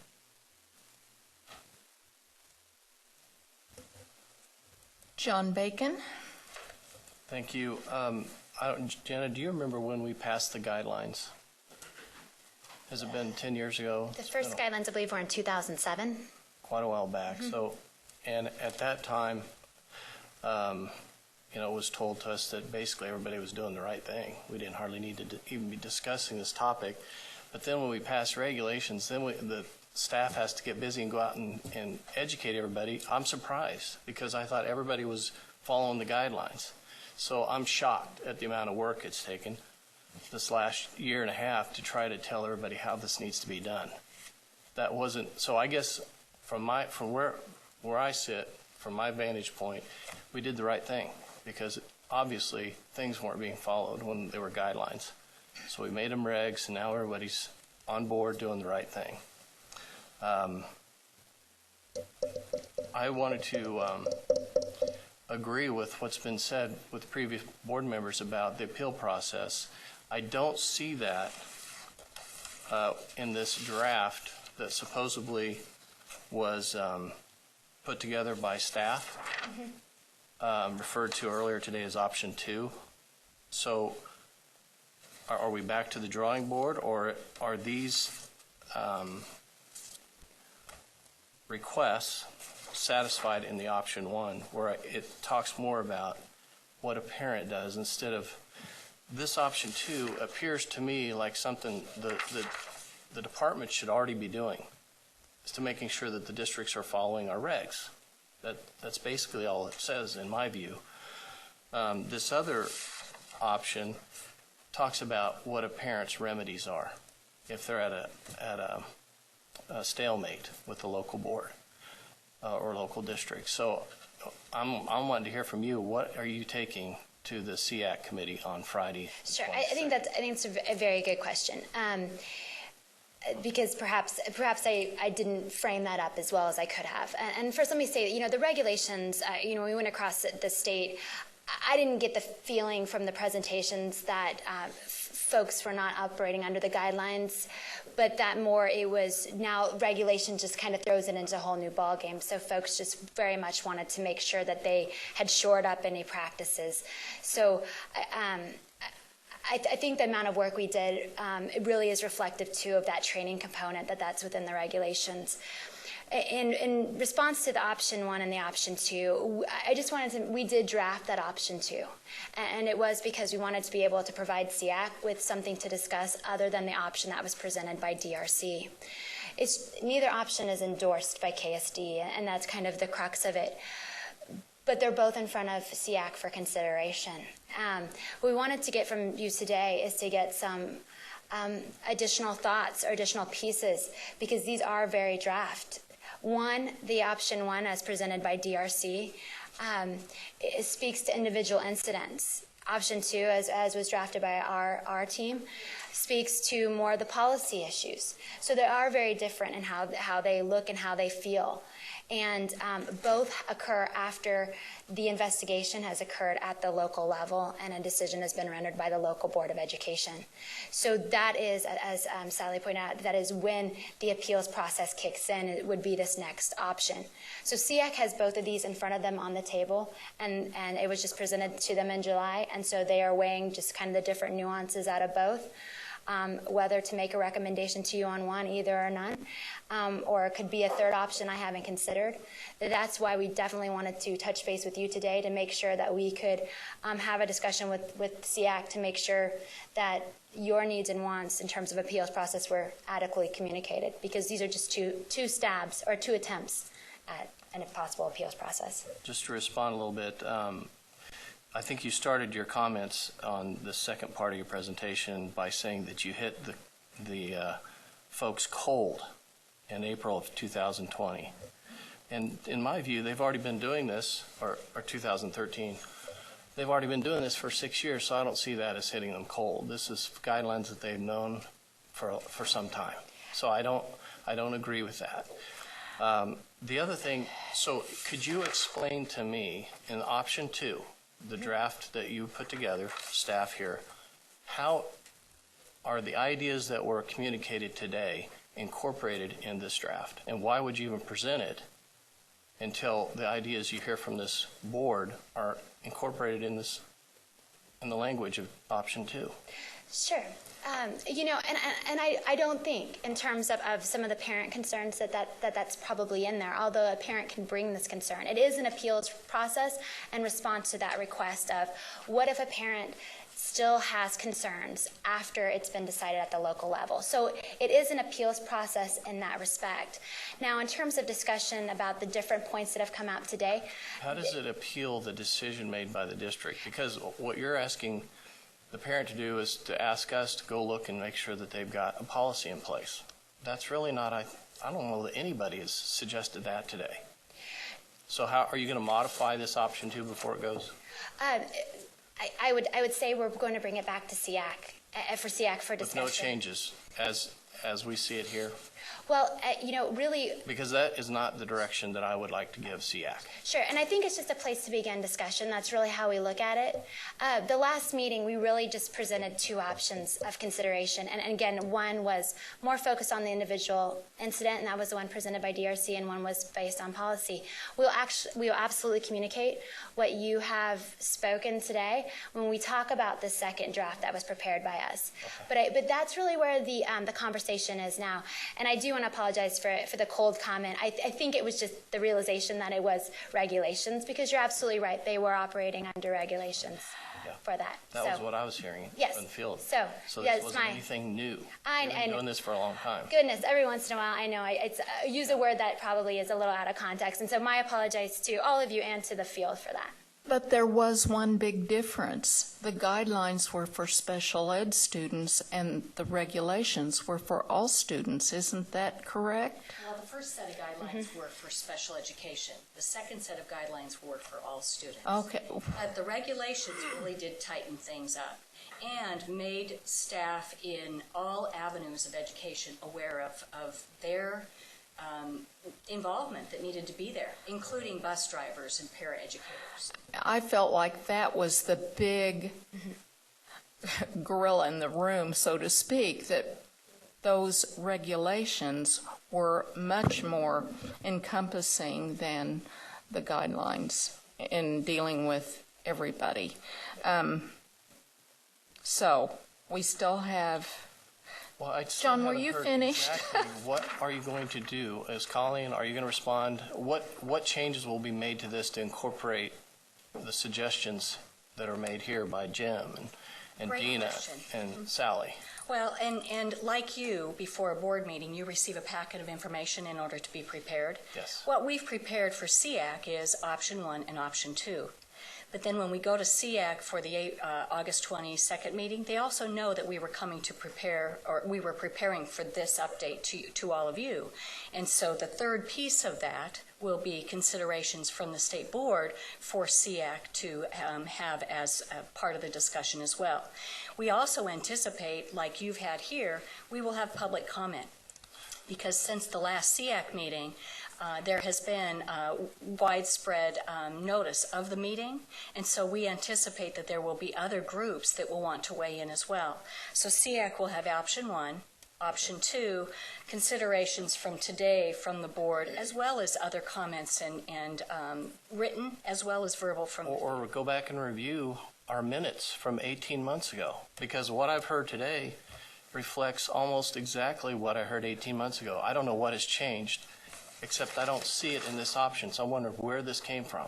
It didn't come from this board, in my view.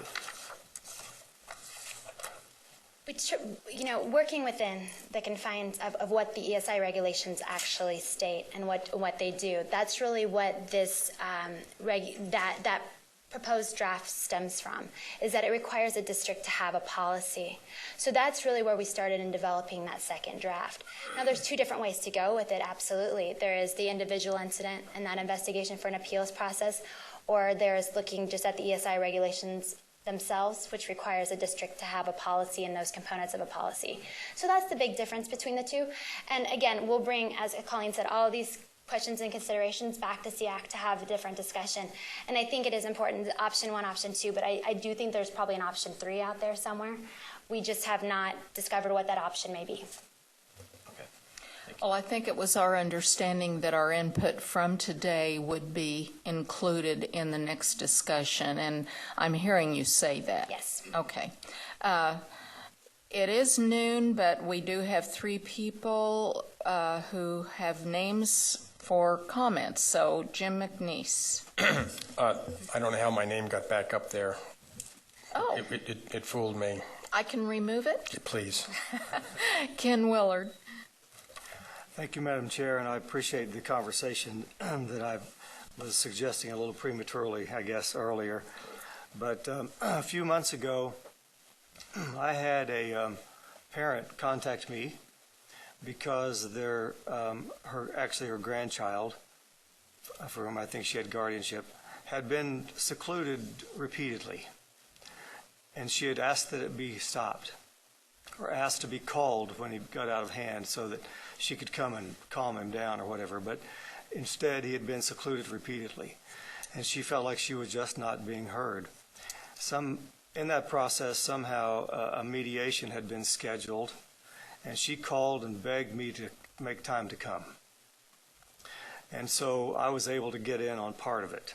And I haven't followed up personally to find out if she was satisfied then or not, and I haven't gotten another call, so possibly she was.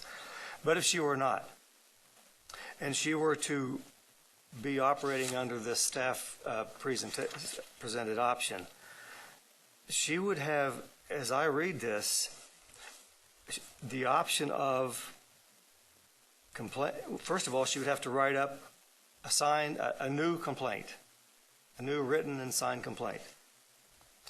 And then that complaint could include that the district had not written and implemented a policy that complied with the regs, or that the district had not developed a system to collect and maintain documentation of the regs.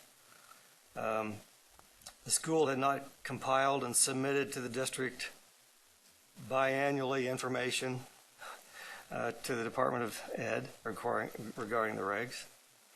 And the district had not reported all incidents of emergency safety intervention to the Kansas State Department of Education. So with the complaint that she brought to me, if I were to have given her this and said, here's your complaint process, I don't know what she would have done. Because none of those address her concern. I mean, she would have to go read the regulations, read the statute, or read the regs, and so it would have totally frustrated her because she would have felt like nobody was hearing. And then, if she's still dissatisfied, the remedy is that the department would send staff down to do a site visit and do technical assistance. So I'm troubled by this because you've mentioned a couple times that DRC has a proposal out there. And I heard them today, I heard Mr. Nichols today say they don't have a proposal out there. That this option 2, I guess is the one that we're calling option 2, was actually written by Department Counsel. And in my view, it does what we have been asking to have done in setting up a process so that if a person is dissatisfied with the district handling of this, there is a complaint and appeal process in which we get involved. And there are some remedies included there. This one clearly tells me that staff does not agree with that option, that proposal that was written by Department Counsel. So is that the problem we're dealing with, that staff does not agree with something that has some teeth in it and wanted to propose something that has no teeth in it and is bureaucratic in its language and impossible for the average parent who's complaining about something that happened to their student understanding or knowing where it takes them? Sure, I'd love to respond. When we talk about the one that Mr. Nichols said that was drafted by the Office of General Counsel here, our former General Counsel, we have no record that our former General Counsel endorsed or approved a version ever. She did work with the Disability Rights Center to brainstorm or facilitate meetings and think through some things, but we do not have any record that it was ever endorsed or this was a recommendation that she was making. It was put out there for discussion, but that's where it was left. We drafted a second version only, I said, for discussion purposes. We don't endorse either of them. We just merely are putting things out there for discussion in terms of SEAC being able to have some things to work through. I also want to say, if that parent, the grandparent, because our goal and our piece is always to give parents and grandparents the most remedies as possible if something is being done to their child, is that there is a complaint procedure within the ESI regulations that it can go through to the local Board of Education, and there's a whole investigation. This would be secondary to it. And of course, if there was appeals process that was approved as regulation and was adopted by you and then went into force, we would do training around that, and we would make it accessible to parents as much as we can. There are technicalities, regardless of what version it would go into, that we'd have to do trainings around. But we always welcome any engagement to talk through these issues because, working in the area of special ed, we know everything is a little technical and a little legal for all folks to understand. So we're more than welcome to work through any of these pieces regardless.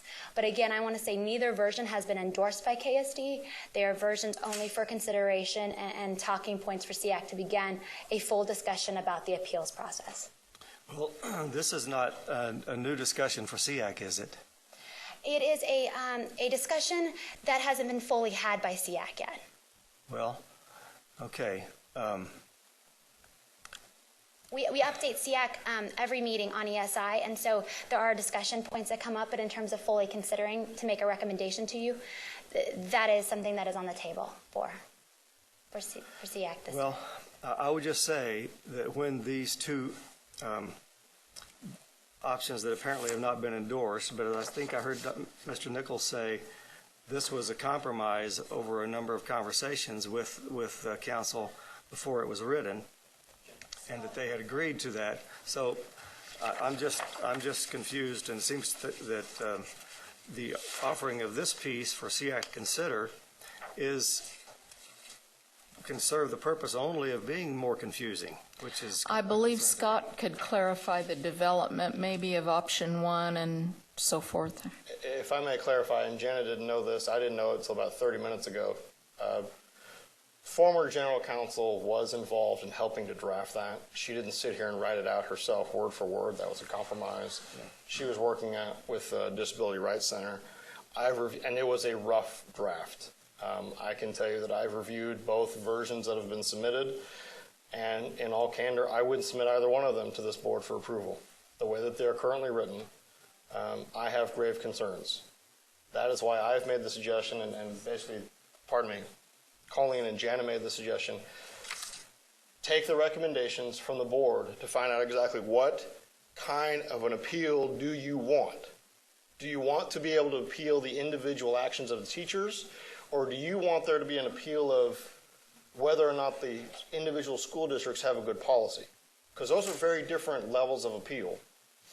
Find out what you want, incorporate that in both drafts, or the draft, whatever you want to call it, in their meeting with SEAC. Then, based on whatever SEAC recommends, there will be further review to make sure we don't send anything to you that may have some large issues. So that is where we come up with draft 1 and draft 2. At least that's my understanding of it. So hopefully that addresses some of your concerns as to whether or not. I don't know. Do you have a clear understanding of what this board wants now? I think I have a better understanding. Unfortunately, I think half of you want one thing and the other half wants something else. Well, to that point, I would say that I really do believe this board is the right place to appeal an unresolved problem at the district level. And I know that some board members have expressed that that's not what they desire, but it's our responsibility. And we are responsible. We are accountable to only one party, and that is the public. And so I think that the buck should stop here. It shouldn't get here easily. It shouldn't get here unnecessarily, but it ought to stop when it gets here, and the situation ought to be resolved. And I will just say further, and then we'll end this, that whatever comes out of this discussion with SEAC after this discussion we've had today, and whatever comes back to us, if it resembles this piece of bureaucratic language, I certainly will not support it, because I don't think it does any of the things we've talked about today. This one is much closer to, and I don't know what kind of technical problems there might be with it from a legal standpoint, but I would just say that this is much more clearly what I think this board has asked for. And I'm hopeful that will come back to us in a format similar to that. Thank you for your time. Kathy Bush. Thank you, Madam Chair. I'll try to be pretty succinct and quick. When I look at, these two options to me have kind of muddied the water. I want to hear what SEAC has to say. And I don't anticipate it's going to look like option 1 or option 2. I want to see what they have to say. I want their recommendation. I want it to include that there has been a very thorough process done at the district. And I want the parents to be able to understand what the process is. And I want them to be able to appeal their concern. Not district, if district has a policy. To me, that should be something we do anyway. But looking at option 1, one thing I cannot support is withholding of state or federal funds, issuance of an accreditation deficiency, award of monetary reimbursement. I mean, those are kinds of things I can't support because I'm just one person. And then when you get something written up, have parents read it. See if they understand it. It's got to be something that fits the needs of parents, because that's who's going to be appealing this as a parent. And that's who I want. If parents have an issue, I want them to be able to appeal it, not to have somebody else bring it. They need to be able to bring it. If they need support of somebody else, that's fine. I don't have a problem with that at all. But those are the kinds of things I guess I'd like to see, and I'd like to see what SEAC has to say. Thank you. Thank you.